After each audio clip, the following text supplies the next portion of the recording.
तो ला हौला वला कुव्वता इल्ला बिल्लाह, अगर हम इस कलमे को यकीन के साथ पढ़ लें तो हमारे बहुत सारे मामलात हल हो जाएं। हदीस मुबारक में कि जन्नत के ख़जानों में से ख़जाना है।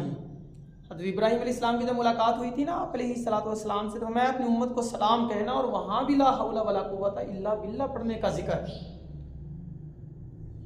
अब ये है कि ज़िंदगी के अंदर मुख्तलिफ़ किस्म की परेशानियाँ हैं, वसाविस और नफ्सियाती तौर पे आती, लोग बहुत परेशान हैं।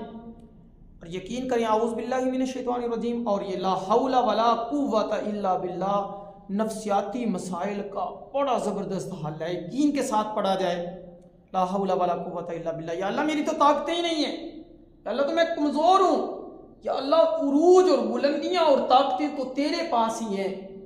तो ला हौला वला कुव्वता इल्ला बिल्लाह इस नज़रिए से पढ़ेंगे तो अल्लाह आसानियाँ फरमाएंगे। एक सहाबी को वसाविस का मामला, हमने मैं कि ला हौला वला कुव्वता इल्ला बिल्लाह पढ़ा करो, अल्लाह वसवसे से भी हल करो। और 100 और मामला तो मैं कि 99 बीमारियों की अल्लाह ने शिफा रखी है, सबसे हल्की हम में। हम कहते हैं आने वाले वक़्त का गम, परेशानी, तो ला हौला वला कुव्वता इल्ला बिल्लाह की वजह से अल्लाह रब्बुल इज़्ज़त आसानी और रहमत वाले मामला फरमा देंगे। तो इसको कसरत से पढ़ना है भाई, अल्लाह इंशाअल्लाह अज़ीज़ सारे मामला हल फरमा देंगे।